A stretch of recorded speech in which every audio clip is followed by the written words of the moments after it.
How you been? Fantastic. Yeah, it's been a pretty dynamic year, huh? It has. You already got a lot going on? It's been a busy year so far. Talk to me. Where do you want me to start? Maybe start with today and we'll go back in time. Okay. So what have you been working on recently? Because so many people are curious if you can be active, if you can be getting stuff done. And I know you're managing, current portfolio, you're still looking at expansion, you've offloaded some things, you've exited some partnerships, looking to maybe exit a couple other partnerships maybe. And you're also looking at some ground up stuff. You're in a lot. Let me ask you this. How many states are you in right now? 9. 9 states. And how many square feet under portfolio? Roughly 400,000. 400,000 square feet. Give a round of applause for that.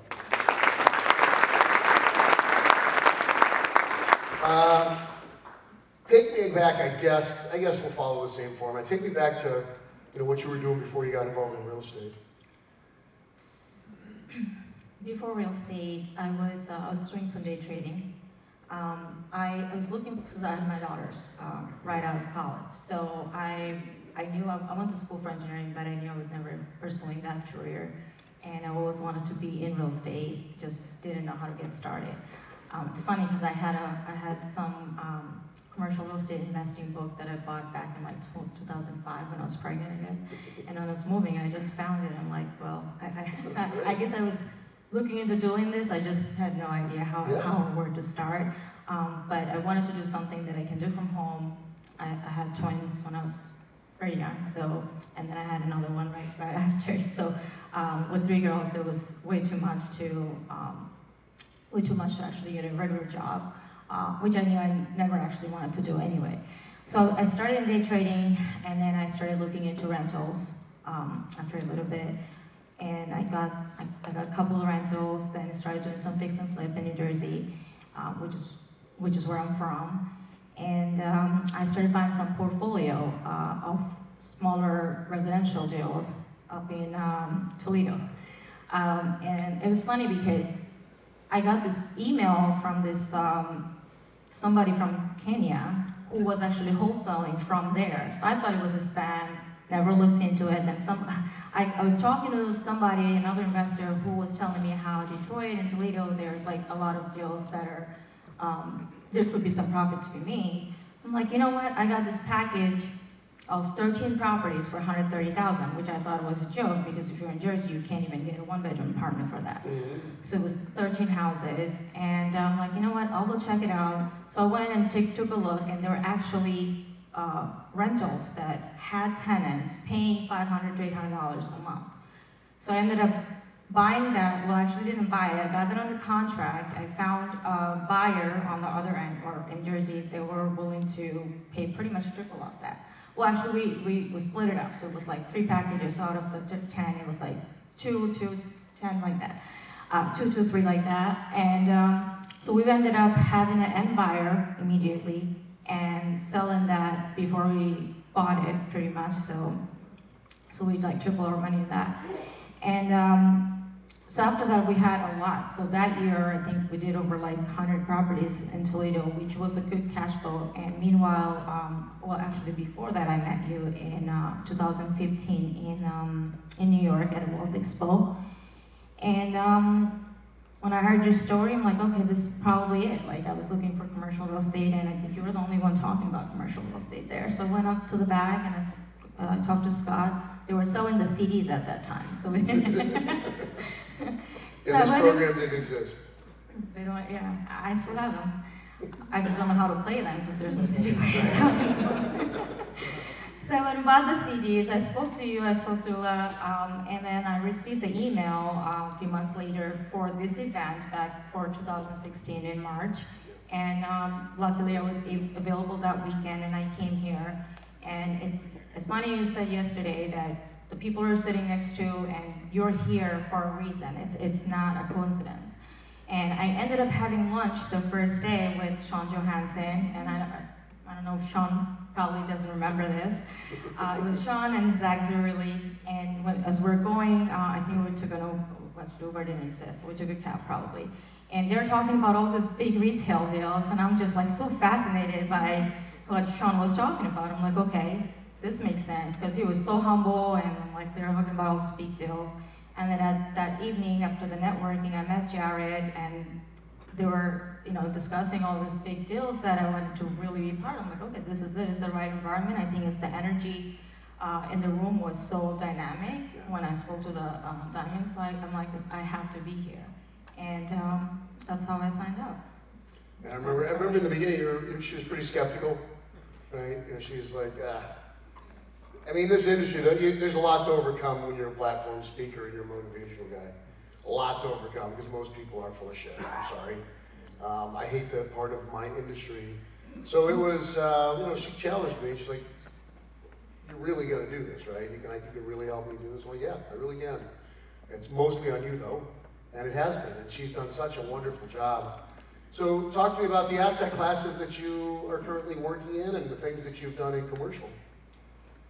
So I wish I narrowed down what I would say. Listen to Scott, because it talks about 5 states and two categories, and it took me a while to figure that out. So the first year I brought everything from starting from mobile home park. Like, I pretty much did every categories, and I think I wouldn't say that slowed me, but I didn't find my niche right away, and I was all over the place.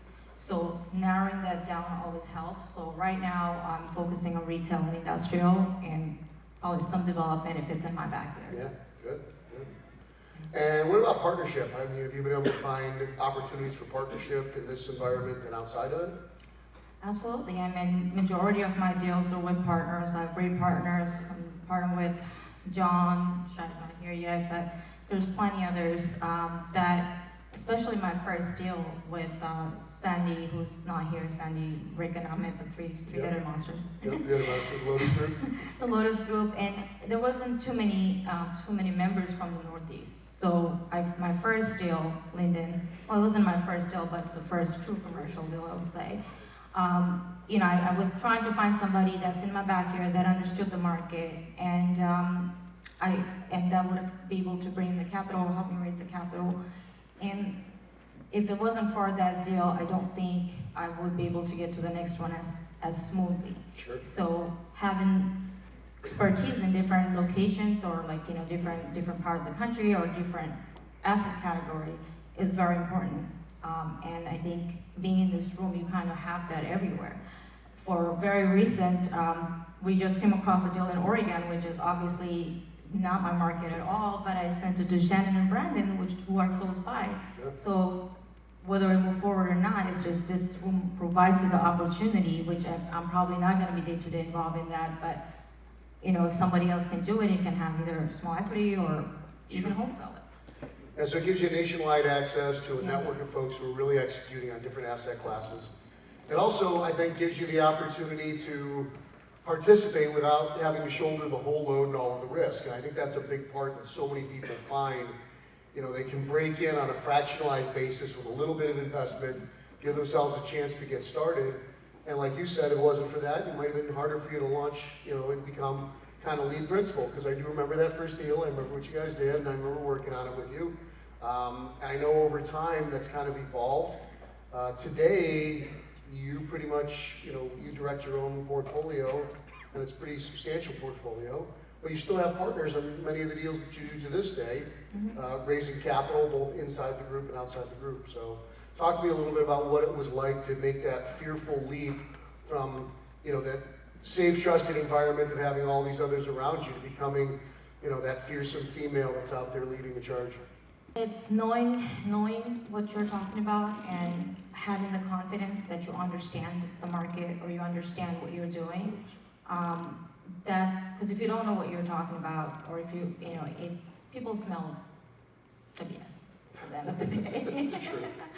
And I think it's experience, it's practice, which gives you the confidence. Do you remember what your goals were your first year in commercial real estate? I had, my goal was to have 4 properties by the end of the year, which was ambitious for the first year. That's good. But I also had, I guess it wasn't really spaced out, because I also had, by the end of 5 years, I would have, I think it was 50,000 square feet shopping center. So I had that in 3 years, but I didn't figure out my criteria. So I initially thought I was gonna do multifamily, even probably warehouse, a little bit industrial, but I didn't really know if I could get to the retail immediately, which is what I wanted to get to. So I had that as the end of 5 years, but. And so how is this, what is it now, 6 or 7 years for you? This is my 7th year. Your 7th year. So how has this 7 years kind of manifested? I can say I'm blessed. How do your girls feel about it? Great. I think the biggest, the biggest blessing here, and I would say, is that it's not what I'm learning, it's not what I'm doing, it's the fact that my daughters love this. I mean, Kevin teaches them, Kevin has his class, but more importantly, that they see what's happening in this room, and their mind is a lot more open to things that I don't think they could have learned anywhere else. This is the biggest platform that, for them. Oh, we love them. They're just awesome. Yeah, unfortunately, they weren't here this time. I wanted to tell you, I don't know your name, but you're turning 17. My twins are turning 17 this year later, and I would say celebrate your small wins. That will give you the confidence. The fact that you're here and you're sitting through this and you're learning this, that's a big win. And this platform is so important and such a blessing. It's true. Yeah, just network here. It's unbelievable for this age. I wish I could have done that at that age, but thank you for that. Thank you for creating that. You're very welcome. What would you tell someone who hasn't started their journey in commercial real estate yet? What would you offer them to kind of encourage them or to maybe caution them? I would say believing in yourself is the first thing, knowing your goals, and don't compare yourself with someone else. It's your own journey, so you have to know what your strengths are. I think the best thing is knowing your strengths and weaknesses, and knowing what you want, what your needs are. So for Tony Robbins' 6 needs, and I know we don't have time, but I think that's a very deep thing. Like, you have to know what your needs are. Like, for me, it's growth and contribution is like number one, top of the 6 needs. And I think the way you function is based on your needs, and you'll just know it. Like, So somebody who's starting out, as far as caution goes, it's not going to be handed to you. You have to do the work. So know going into it that you'll have to do the work, but as long as you're passionate about it and that's your goal and that's what you want to do, it's not work anymore. It's just, like, to me, like, this is what I do for fun. Sure. You can't stop thinking about it, right? Right, yeah. Like, we go from like 7 a.m. to like 11 p.m. We're evaluating deals, but it's kind of nature. Like, it just becomes a second. It is. It's a lot of fun. I mean, you sit there, you get to be creative, you get to make things happen, you get to inspire, you get to change things. I think the wind up of this is, on that nearly 400,000 square feet in 9 states, I mean, what's the value of the assets under management today? Roughly 40, a little bit over 40 million. Over 40 million? Is that worth a round of applause?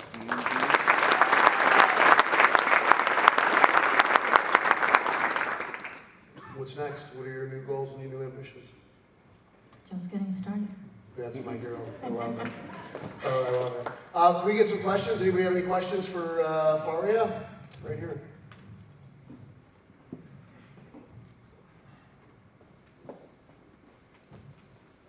Name where you're from, sir. My name is Patrick. I'm from New Mexico, Los Alamos, New Mexico. So my question is about all of your different partnerships. Over the last couple of events, you've stood up there with many, many people talking about many different deals. What advice would you give as far as how you would set up your deals with partners, how you break off your different pieces? So I think when choosing partners, and the one thing Scott and Kevin always talks about, you have to do your due diligence on your partner, just like you would do for your deals. But more also the other thing is what they're bringing to the table. So either they're bringing expertise, they're bringing the deal itself, or they're bringing the capital, or they're helping you raise the capital. So whatever it is that they have to contribute to, that's important. So if I'm doing a deal, for example, in Oregon, it doesn't make sense for me to partner with somebody in New Jersey. So I would bring somebody who can actually be booth and ground, and depending on the size of the deal or how much time or everything, that's how we kind of figure out the equity portion. And if we're guaranteeing the debt, of course, that's a lot more. So we structure it based on where the deal is and who's bringing what, really. Yeah, what I tell you is partners can bring things to the table, but they should do things that are supplemental to what you're bringing. They should enable the deal to work better. They should be proportionately yoked. Partnerships will really empower you, but as mentioned, they can really undermine you if they're toxic partnerships as well. So don't get into them lightly. The other thing, and this is absolutely the first thing in all partnership, it's in writing. If it ain't on the page, it ain't on the stage. So there's no handshake agreements. There's no we'll figure it out later. There's an operating agreement, there's a management agreement, and there is the authority and the scope of the managers that is clearly called out. And after that, then you guys can figure it out. But if it ain't in writing, right, if it's not in writing, you're in real trouble. So start there. But I think, for the most part, all partnerships start off cooperative, altruistic, and growing in the same direction. In the end, I would tell you that half of the partnerships out there fail. Right? So just be careful. And that's not in this room, I'm saying in general. Great question. Anyone else? Anyone else?